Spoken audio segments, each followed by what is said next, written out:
지난번에 우리는 예루살렘 성전 파괴와 세상 종말 직전에 일어날 두 현상에 대해서 살펴봤습니다.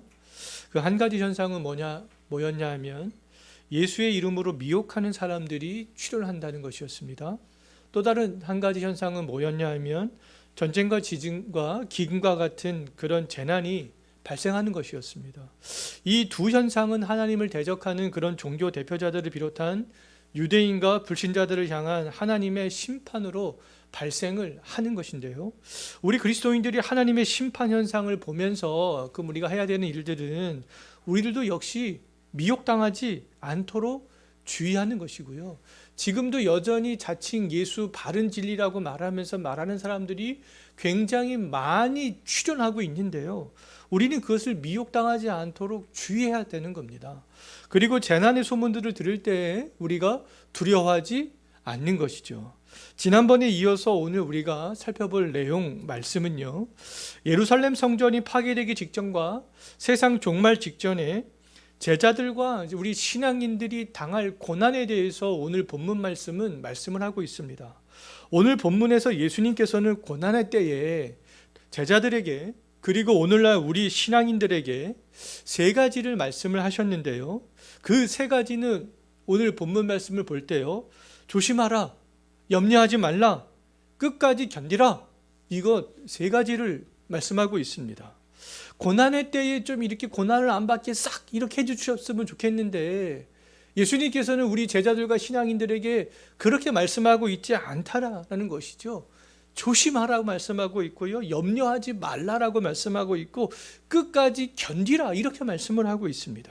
그럼 오늘 본문을 통해서 우리들은 예수님께서 무엇을 조심하라고 하셨는지, 또 무엇을 염려하지 말라고 하셨는지, 어떤 상황에서 또 왜 견디라고 하셨는지 우리가 하나씩 살펴보도록 하겠습니다. 시대마다 우리 성도들이 받는 고난의 무게는 다 다른데요, 하나님의 심판 직전에 살았던 성도들이나 박해 시대를 살았던 성도들의 고난의 무게는요, 오늘날 우리는 평안의 시대를 살아가고 있잖아요.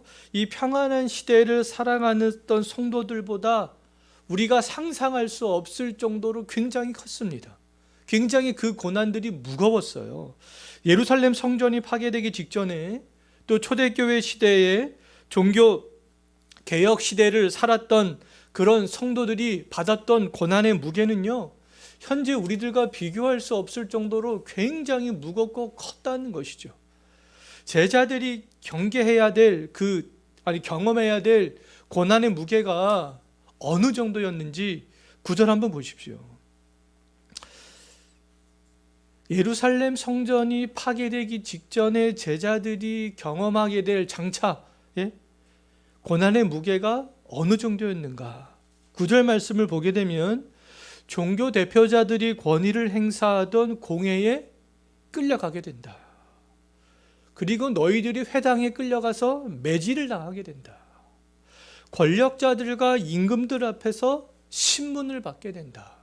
이렇게 말씀하고 있습니다. 여기서 권력자들이란 로마 총독을 포함하는 그런 권력자들을 이야기를 하고 있어요. 이 모든 일들은 나중에 제자들이 실제로 당했던 그러한 일들이었잖아요. 베드로와 요한을 비롯한 이 사도들은 공회 앞에 서서 신문을 당했습니다. 또 매질을 당했어요. 또 요한의 형제 야고보는 헤롯 왕에게 죽임을 당했습니다. 사도 바울과 같은 경우는 공회에서 신문을 당하고 매질을 당하고 로마의 총독 벨릭스와 베스도와 유대의 왕 아그리빠 앞에서 또 그렇게 신문도 받았습니다. 공회와 회당에서 권세를 행했던 종교 대표자들, 이 로마의 총독들과 임금들은 말하자면 공권력을 가진 사람들이었잖아요. 이들은 사람들에 대해서 명령하거나 어떠한 것을 강제할 수 있는 다 권력을 가진 사람들이었습니다. 공권력은요, 과거나 오늘이나 세상에서 가장 강한 그런 권세가 되는 것입니다. 공권력으로 명령하거나 강제하면 누구나 다 따를 수밖에 없잖아요.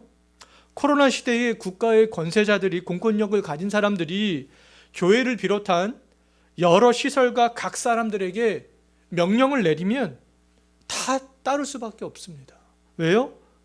공권력자들의 행정명령을 거부하면 행정처벌이 뒤따르기 때문에 그렇습니다. 과거로부터 근데 이 공권력을 가진 사람들은요, 주 예수 그리스도를 별로 그렇게 좋아하지 않습니다. 미워합니다. 예수 그리스도를 또 믿는 사람들을 미워했어요. 공권력자들이 주 예수 그리스도와 예수님을 믿는 성도들을 미워하는 이유는 요한복음 7장 7절 말씀을 보게 되면요, 주 예수 그리스도와 그 신앙인들이 세상을 따르지 않고 오히려 세상을 향해서 세상의 일들이 악하다라고 증언하기 때문이다 라고 그렇게 말씀을 하고 있습니다. 초대교회 시절부터 세상 권력자들은 언제나 진리 되시는 예수님과 예수님의 편에 선 사람들을 미워했습니다. 왜요? 항상 악하다, 옳지 않다 이렇게 얘기하기 때문에 그렇습니다. 중세 시대에도 마찬가지라고 말할 수 있어요. 불신자들은 중세의 1000년의 기간이 무슨 기독교의 시대라고 그렇게 생각을 하고 있지만 그렇지 않습니다. 중세 1000년은요, 교회의 권세가 막강했던 그런 시대였지만 교황은 예수님의 편에 선 사람이 아니었어요. 때문에 종교개혁자들이 목숨을 걸고 교황의 세력에 대항하면서 예수님의 편에 섰던 것이죠. 오늘날에도 세상의 공권력은요, 예수님의 편이 아니다라고 말할 수 있습니다. 앞으로도 공권력은 예수님의 언제나 반대편에서 서 있게 될 것이다 라고 그렇게 예측할 수 있어요. 세상의 공권력은 우리들을 향해서 예수님의 편에 서지 말고 항상 세상의 편에 서라 이렇게 강요를 합니다. 세상의 것을 그냥 자유롭게 누려라 이렇게 얘기합니다. 우리가 정해준 가이드라인 범위 내에서 너희들은 그렇게 살아라 이렇게 얘기를 합니다. 그 대신 너희들이 해야 될 일들은 뭐냐면 그냥 예수님의 것을 부인하라는 것이죠. 성경의 진리를 붙잡지 말고 그냥 타협하면서 살아가라 그러는 것입니다. 제자들이 왜 공회에 끌려가고 회당에서 매질을 당하고 권력자들과 임금들 앞에서 신문을 받았겠어요? 그 이유는 단 한 가지예요. 그들 편에 서지 않았기 때문에 그렇습니다. 그들을 향해서 잘못됐다, 악하다 이렇게 이야기를 했기 때문에 그렇습니다. 그들이 중요하게 생각하는 가치, 세상 사람들이, 세상의 권력자들이 중요하게 생각하는 가치를 거부했기 때문에 그들은 끌려가 매질을 당하고 신문을 당할 수밖에 없었던 것이죠. 우리들이 중요하게 생각하는 가치가 정말 무엇인가 생각해 보십시오. 진리의 말씀을 증거하고 진리의 말씀을 정말 붙잡고 그 말씀에 순종하려는 삶을 살려고 하면 세상이 우리를 가만히 내버려 두지 않습니다. 한번 진리의 말씀을 내가 더욱더 붙잡고 그 말씀대로 내가 순종하며 살아가려고 한번 해보십시오. 세상은요, 가만히 내버려 두지 않아요. 비진리로 무장한 공권력을 가진 사람들이 위협할 때 그럼 우리 신앙인들이 어떻게 해야 될까? 아까 제가 이미 서론에서 말씀을 드렸습니다. 우리 신앙인들이 어떻게 해야 될까? 예수님께서 뭐라고 말씀하셨을까? 공권력으로부터 우리가 위협을 받을 때 예수님께서 우리들에게 뭐라고 말씀하셨을까? 9절 한번 보십시오. 뭐라고 말씀하고 있습니까? 스스로 조심해라. 너희 스스로 조심해야 된다. 공권력을 가진 권세자 앞에서 신앙을 잃어버리지 않도록 조심하라는 겁니다. 우리가 무엇을 조심해야 되겠습니까?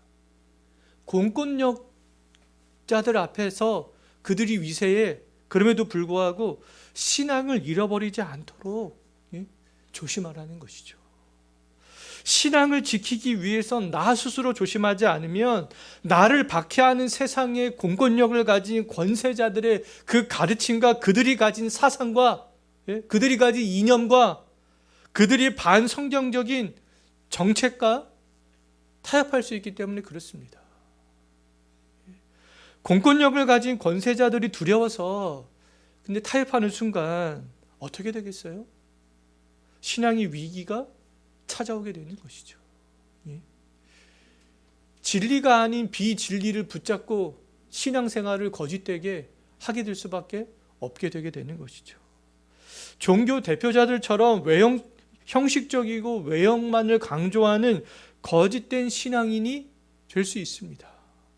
로마의 강요에 의해서 하나님이 아닌 로마 황제를 많은 사람들이 신으로 섬겼던 것처럼 참신이 아닌 우상을 섬기게 될 가능성들이 굉장히 많아지게 되는 거잖아요.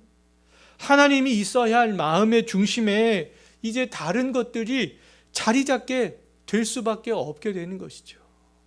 공권력이 우리의 신앙에 개입해서 우리의 신앙의 방향성들을 바꾸려고 할 때, 거짓된 종교를 믿도록 강요할 때, 우상을 섬기라고 할 때, 그들이 정해놓은 가이드라인을 반성경적인 그런 가이드라인을 따르라고 할 때, 말씀을 증거하는 것을 중단하라고 할 때, 우리들이 할 일은 우리들 스스로 신앙을 지킬 수 있도록 조심하는 겁니다. 우리가 어떻게 하면 우리의 신앙을 지킬 수 있을까? 예수님께서는 조심하라는 거예요. 그리고 계속해서 복음을 증거하라는 겁니다. 우리의 신앙을 지킬 것을 조심하면서 끊임없이 말씀을 증거해서 하나님 나라를 확장해 나가라는 것이죠. 공권력 앞에 선다는 것은 저도 한 번도 서본 적은 없지만 공권력 앞에 선다는 것은 굉장히 그 두려운 일이 아니겠습니까?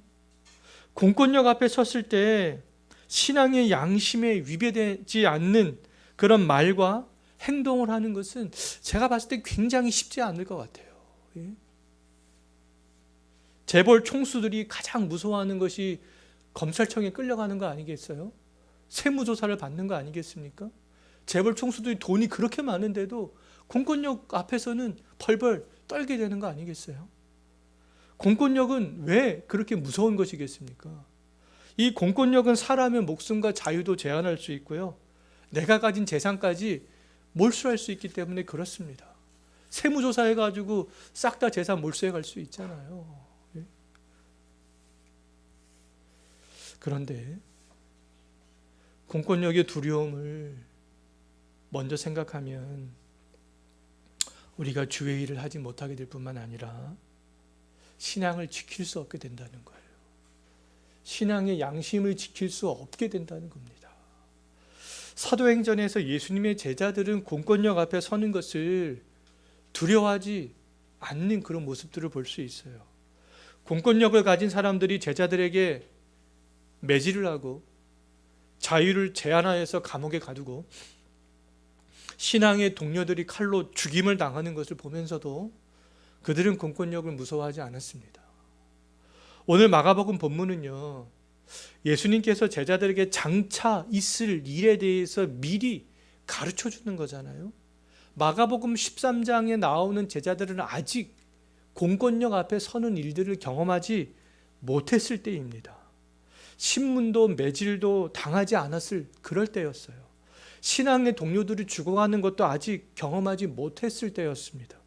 그럼에도 예수님께서는 제자들이 이제 몇 년 후에 그런 당한 일들이기 때문에 그 제자들이 당한 일들을 미리 가르침으로써 지금 준비시키고 있는 것이라고 볼 수 있습니다. 그 믿음은, 우리의 믿음은 제가 항상 강조하는 거지만 전인격적인 건데요, 우리가 지식으로만 알고 있는 것은 참된 믿음이 아니라고 할 수 있어요.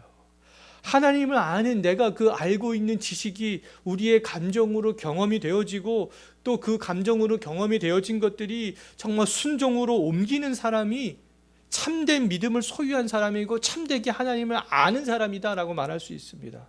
하나님에 대해서 배워서 알았다고 해도 그 알미 우리의 지식에만 머물러 있다면 그것은 참된 믿음이 아니라는 것이죠.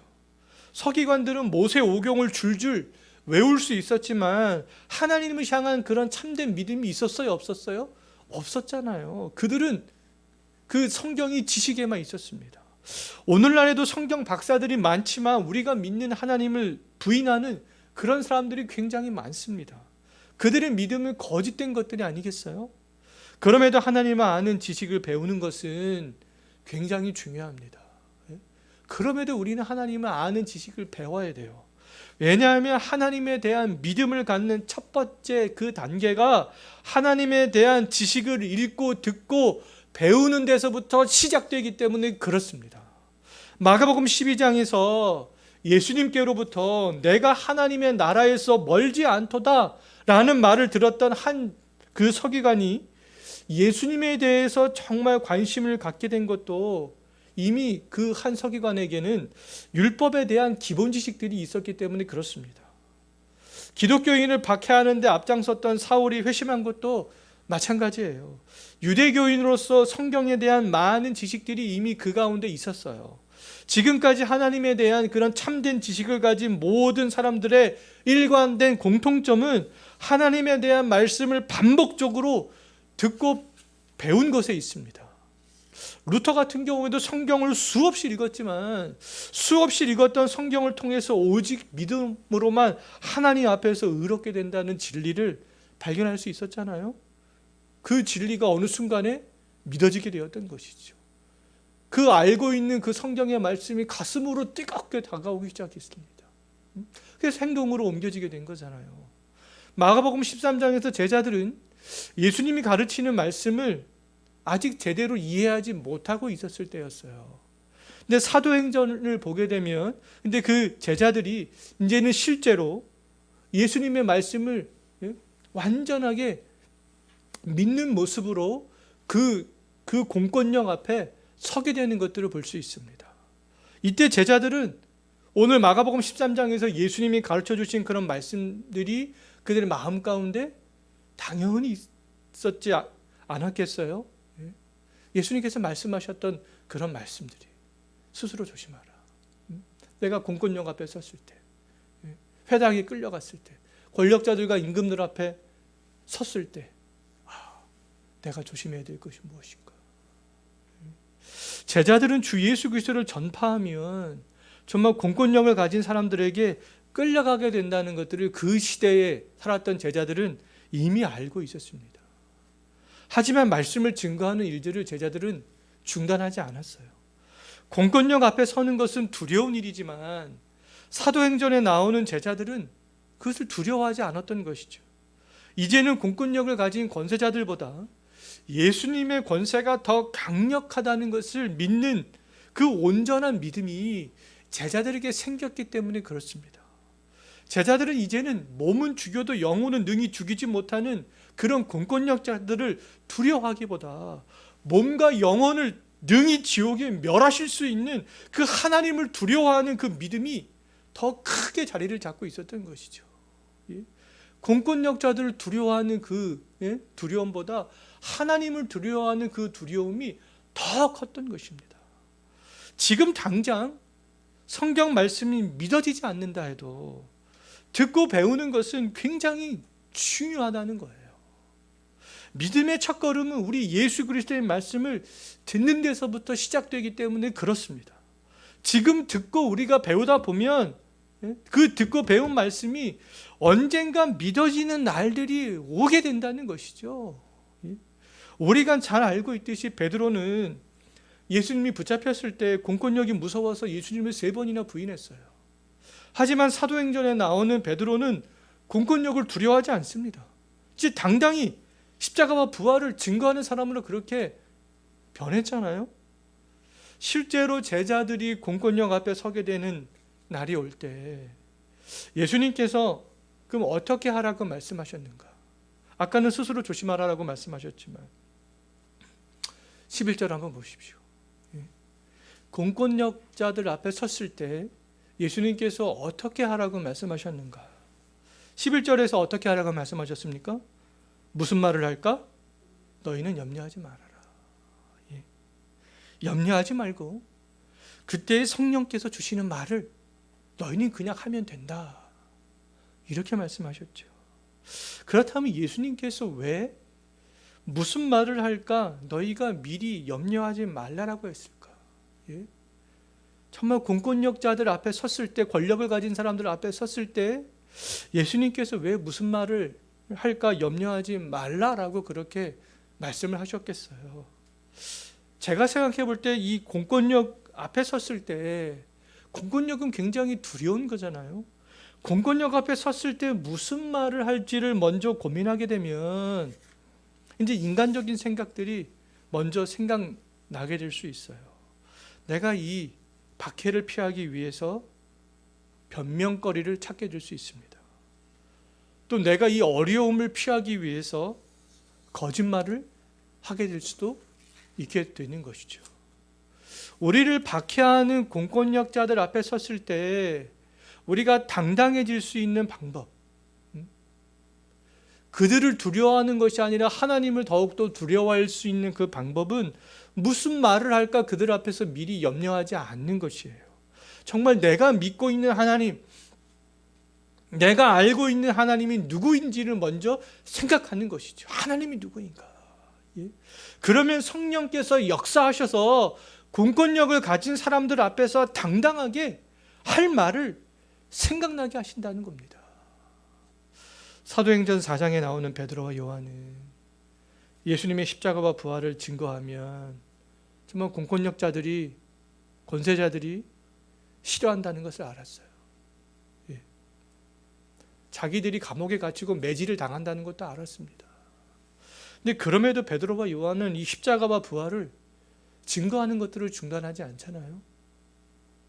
사도 바울은 오히려 권세자들 앞에서 복음을 증거하는 모습들을 볼 수 있습니다. 공의 앞에선 베드로와 요한은 어떤 말을 할까 염려하지 않았어요. 자기가 믿고 있는 예수님, 자기가 경험한 예수님에 대해서 당당히 증거했습니다. 정말 우리가 직장 상사 앞에 서는 것도 굉장히 두려운 일이잖아요. 어떠한 말단 사원이 직급이 높은 그런 관리자 앞에 서는 거 굉장히 두려운 일이잖아요. 저도 전도사일 때 그냥 담임 목사님과 그냥 밥만 같이 먹어도 굉장히 어렵고 불편하고 그러더라고요. 뭐 그럴 필요가 굳이 없는데도. 근데 직장 상사 앞에, 관리자 앞에 서는 것도 굉장히 두려운 일인데, 어려운 일인데, 공권력을 가진 사람들 앞에 선다는 거, 하지 말라는 것을 함으로 진리를 붙잡지 말라고 세상과 타협하라고 했는데 우리가 그것들을 부인하고 그들이 걸어놓은 죄목을 가지고 공권력 앞에 섰을 때 그건 굉장히 두려운 일입니다. 굉장히 어렵고 힘든 일이죠. 근데 만약 우리에게도 그러한 일들이 생긴다면 마가복음 13장 11절 말씀을 기억해야 되는 거죠. 우리가 이 말씀을 기억할 때요, 변명할 수 있는 그런 변명거리를 찾지 않을 수 있어요. 변명할 수 있는 변명거리를 찾는 것은 왜 찾겠습니까? 신앙을 부인하고 적당히 타협하면서 진리를 부인하고 내가 살 수 있는 그런 방법을 찾는 거 아니겠어요? 변명하지 않을 수 있고 거짓말을 하지 않을 수 있고 신앙을 타협하지 않을 수 있게 되는 것이죠. 우리가 믿는 하나님에 대해서, 내가 가진 신앙관에 대해서, 내가 믿고 있는 그런 진리에 대해서 당당하게 말할 수 있게 되는 겁니다. 성령께서 우리를 그렇게 인도해 주시겠다 지금 약속하셨잖아요. 무슨 말을 할까? 염려하지 말아라. 성령께서 너희가 할 말을 주실 것이다. 우리가 하나님만 생각하면 된다는 것이죠. 또 세상에서 가장 힘든 일 가운데 하나는 가족끼리 분쟁하고 싸우고 정말 가족끼리 원수가 되는 거잖아요. 그럼에도 가족 간에 분쟁하고 원수가 되는 일들은 일상의 삶을 이렇게 살아가다 보면 심심치 않게 많이 일어납니다. 재산 문제로 서로 싸우고, 유산 문제로 서로 싸우고, 부모를 모시는 문제로 형제지간이 또 원수가 되기도 하고, 시댁과 처가의 갈등으로 또 싸우기도 하고, 부부간의 갈등으로 서로 간에 원수가 되어서 이혼하기도 하고, 그런 일들이 비일비재하게 발생하잖아요. 마태복음을 보게 되면 예수님께서 세상에 화평을 주러 오는 것이 아니라 검을 주러 왔다, 이렇게 말씀하고 있습니다. 그러면서 가족 간에 불화가 생길 것에 대해서 말씀을 하고 있는데요, 예수님께서 말씀하신 이 가족 간의 불화는 제가 좀 전에 말씀드렸던 그런 불화와는 차원이 다른 것입니다. 마태복음에서 예수님께서 말씀하신 가족 간의 불화는요, 온전히 신앙 때문에 발생하는 그런 문제가 되겠습니다. 예수님을 믿지 않다가 믿게 되면 예수님을 그 사랑하는 마음 때문에 이전과는 다른 삶을 살게 되잖아요. 예수님을 믿지 않는 가족들은 그 모습을 보면서 이해하지 못하게 되고요. 예? 그러면 이해하지 못하면 싸움이 되고 그 싸움이 결국에는 불화가 될 수밖에 없게 되잖아요. 연애할 때에는 상대 배우자가 교회 다니는 것들을 허락하고 교회 다니는 거 좋다, 나도 교회에 다닐게 이렇게 말하지만 막상 결혼한 이후에는 180도 변하는, 달라지는 그런 사람들이 많습니다. 상대 배우자가 이제는 신앙생활 하는 것도 싫어하고 방해하는 경우도 있어요. 왜요? 자기의 생각과 자기의 가치관을 따라주지 않기 때문에 계속해서 불화가 생길 수밖에 없게 되는 것이죠. 이러한 불화는 예수님을 믿게 된 가족이나 배우자가 내 믿음이 더욱더 정말 성장하고 더 많이 믿음으로 인내하고 예수를 믿지 않는 그런 가족들을 보면서 긍휼히 여기는 마음을 가질 때 잠잠해질 수 있는 불화가 되겠습니다. 아까 제가 처음에 말씀드렸던 재산으로 싸우고 부모를 모시는 문제로 싸우고 유산으로 싸우고 그것과는 차원이 달라지는 문제죠. 예수님을 믿는 사람들이 믿음이 성장하고 긍휼히 여기는 마음이 더 커지면 그 처음에는 불화가 생기지만 그 불화가 이제 나중에는 좀 잠잠해질 수 있는 그런 불화가 되겠습니다. 가족 간의 불화 중에 그러면 가장 무서운 것은 뭐냐면 오늘 본문에도 있지만 가족이 가족을 죽이는 거예요. 12절 한번 보십시오. 형제가 형제를, 아버지가 자식을, 자식들이 부모를 대적하여 죽는데 내주어 죽게 하리라. 가족이 가족을 죽인다는 것이죠. 지금 우리가 살아가고 있는 이 시대에는 별로 이렇게 상상도, 우리처럼 선한 사람은 상상도 할 수 없는 이지만, 근데 지금도 물론 자식이 부모를 죽이는 경우들이 종종 있잖아요. 어떠한 돈 때문에. 그런데 이러한 일들이 비일비재하게 일어나게 된다는 겁니다. 그럼 이러한 일들이 일어나게 되는 것들을 생각해 보면 제가 생각할 때 어떤 우리가 밀고라는 것을 통해서 일어나게 되는 그런 일들 같습니다. 밀고.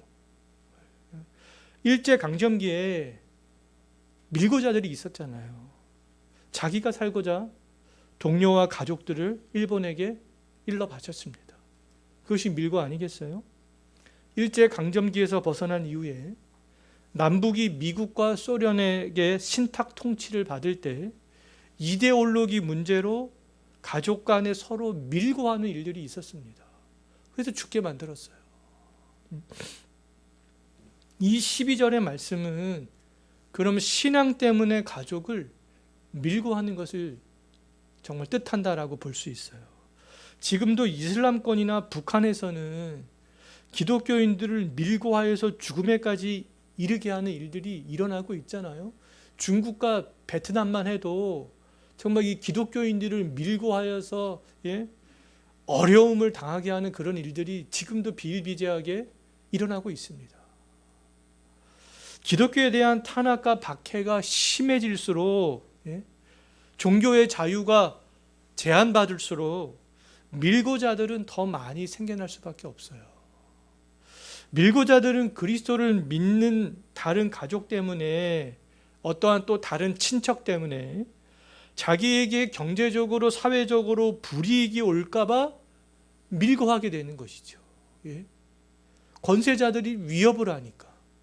지금 중국과 베트남 같은 곳에서는 실제로 일어나고 있어요. 북한도 마찬가지고요. 그러니까 자기에게 어떠한 경제적으로 사회적으로 불이익이 올까봐 밀고 하는 것이죠. 가족과 재산 때문에 불화하고 성격 차이로 배우자와 불화하는 것은 그 우리 신앙인들이 경험해야 될 불화는 아니라고 말할 수 있습니다.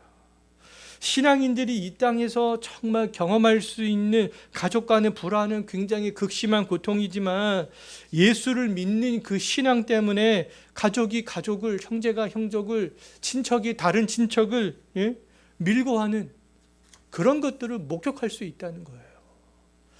성경에서는 그리스도인들이 불신가족을 비롯해서 세상의 불신자들로부터 미움받는 것은 당연한 것이다, 이렇게 말씀하고 있습니다. 그리스도인들은 불신자들뿐만 아니라 믿지 않는 가족들에게도 미움을 받을 수 있는 그런 사람이라는 거예요. 특별히 종교의 어떠한 자유가 제한이 되면 제한이 될수록요 더 그렇습니다.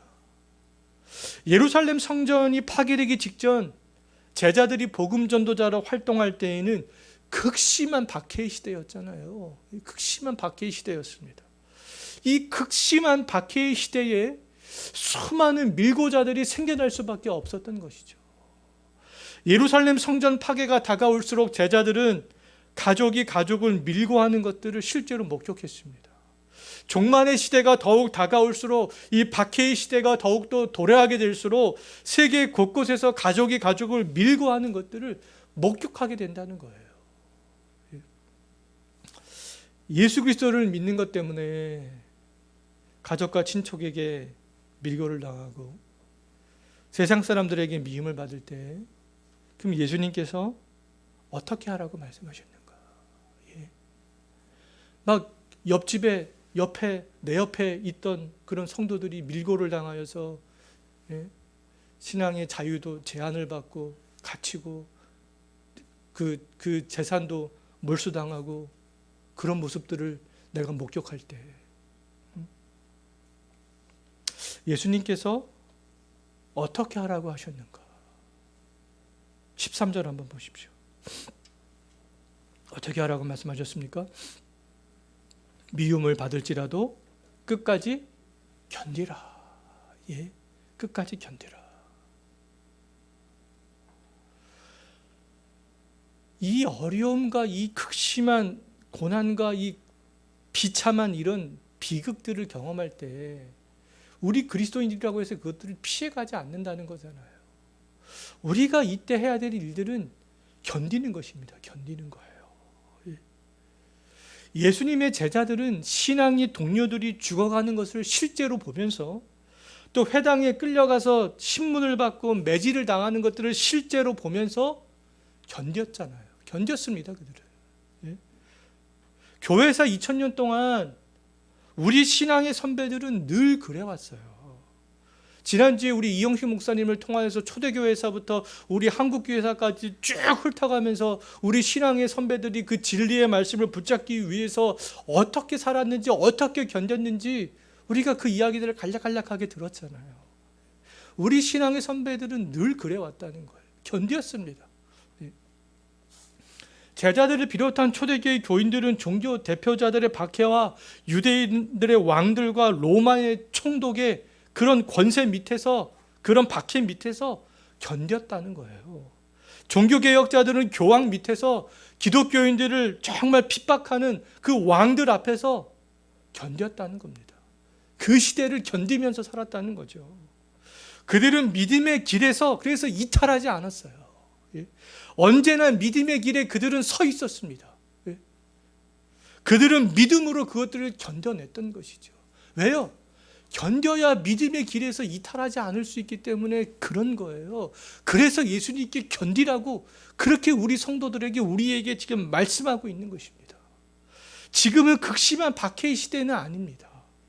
종교의 자유가 있는 시대에 태어나게 살게 된 것은 정말 큰 은혜가 아니겠어요? 저도 이 교회사를 생각할 때마다 이 서정욱이라는 이 사람이 21세기에 지금 이렇게 살아가고 있는 것이 이 대한민국 땅에서 살아가고 있는 것이 정말 큰 은혜구나. 내가 초대교회 시대에 태어나지 않고 내가 이 종교개혁 시대 때에 태어나지 않고 일제시대 때에 태어나지 않는 것이 정말 큰 은혜구나. 그것들을 종종 느끼게 되는 경우가 있어요. 그럼에도 우리에게는 개인적으로 가정적으로 교회적으로 많은 어려움에 직면할 때가 있잖아요. 남들에게 말하지 못하는 그건 또 그런 어려움에 직면하게 될 때도 있습니다. 어려움에 직면할 때 우리 그리스도인들이 해야 되는 일들은 뭐라는 겁니까? 견디는 거라는 거예요. 왜 견뎌요? 믿음의 길에서 이탈하지 않기 위해서. 견디되 언제까지 견디라고 말씀하셨습니까? 예수님께서요? 끝까지, 끝장을 볼 때까지 견디라고 말씀하고 있잖아요. 끝장을 볼 때까지가 언젠데요? 우리 생명을 다할 때까지 견디라는 겁니다. 모든 환난을 다 통과할 때까지 견디라는 것이죠. 이 견디는 삶을 사는 것이 우리 그리스도인들이 살아가는 인생이라는 겁니다. 우리 그리스도인들을 견디는 삶을 사는 거예요. 십자가의 길, 좁은 길은 견디면서 가는 길이잖아요. 희낙낙하면서 갈 수 있는 길이 아니잖아요. 견디면서 십자가의 길, 좁은 길을 걸어가는 거예요. 하나님께서는 세상 사람들이 가지 않는 가시밭길을 걸어가는 우리들을 이미 다 근데 알고 계십니다. 다 알면서 그냥 하나님께서는 우리를 그냥 내버려 두시는 거죠. 우리가 십자가의 길을 견디면서 가는 것을 보시면서도 그냥 내버려 두신다는 거예요.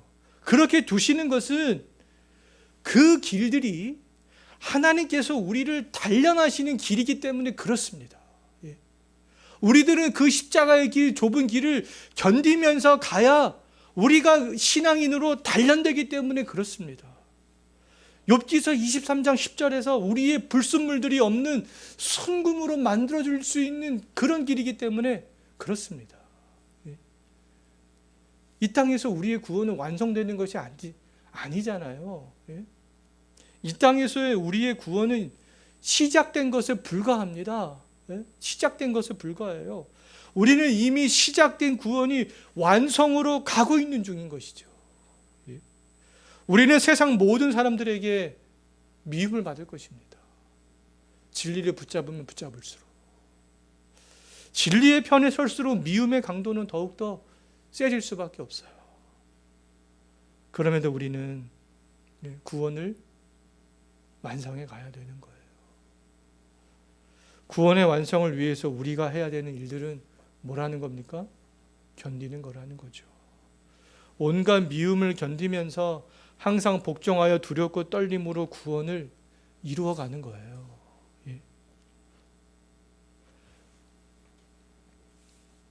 견디는 것은 쉽지 않습니다. 그래서 오늘날 많은 사람들이 로마 카톨릭으로 가는 이유 중에 하나도, 물론 뭐 종교를 하나님을 믿기는 해야 되겠는데, 교회에 대한 실망감을 가지고 지금 로마 카톨릭은 아주 좋게 잘 포장이 되어져 있잖아요. 그러니까 사람들이 하나님을 믿어야 되겠는데, 그래서 로마 카톨릭으로 가는 사람들도 많고, 거기는 어떠한 뭐 제약이 없잖아요. 세상과 타협하면서 얼마든지 신앙생활을 할 수 있습니다. 앞으로 제가 보건대 정치하는 사람들 중에서는 로마 카톨릭으로 가는 사람들이 상당히 더 많아질 수밖에 없어요. 왜냐하면 거기는 뭐 세상에 어떤 제약이 없기 때문에 그렇습니다. 견디지 않아도 되는 것이죠. 또 진보적인 신학을 하는 교회와 교단일수록 더 많은 사람들에게 인기를 얻을 수 있어요. 뭐 견디라 이런 말도 뭐 그런 교회에서는 하지 않기 때문에 그렇습니다.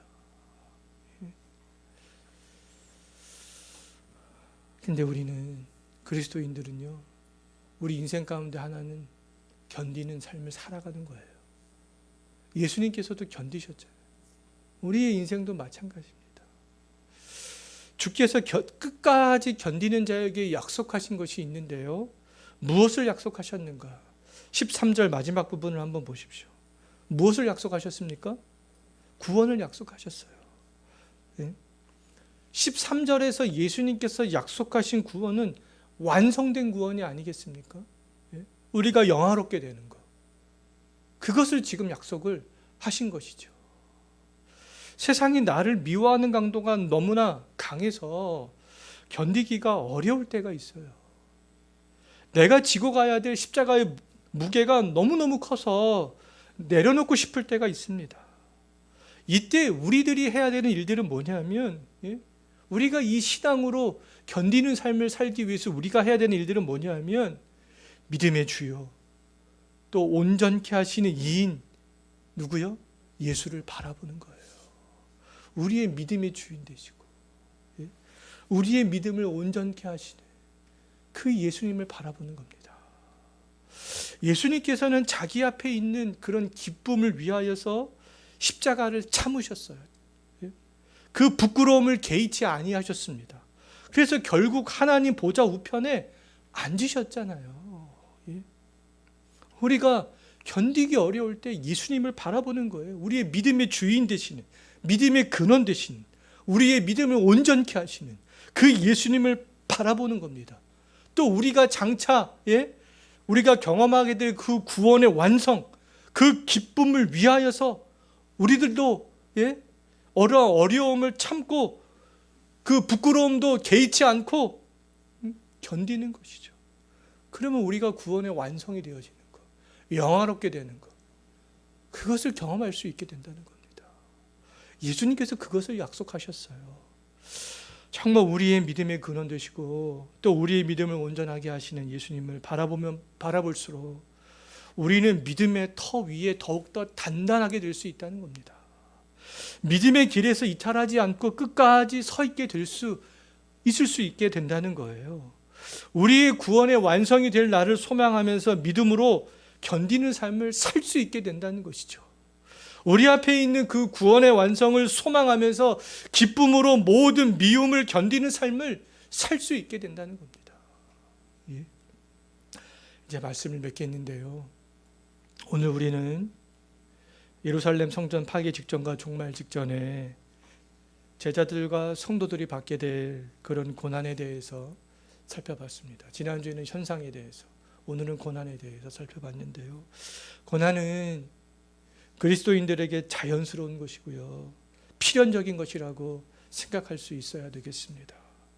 고난의 때에 우리들이 해야 되는 일들은 우리의 믿음을 지키기 위해서 스스로 조심하는 것이고요, 세상 권세자들과 타협하지 않기 위해서 무슨 말을 할까 미리 염려하지 않는 것이고요, 구원이 완성된 것을 바라보면서 끝까지 견디는 것입니다. 이번 한 주간도 이러한 삶들을 살아갈 수 있었으면 좋겠습니다.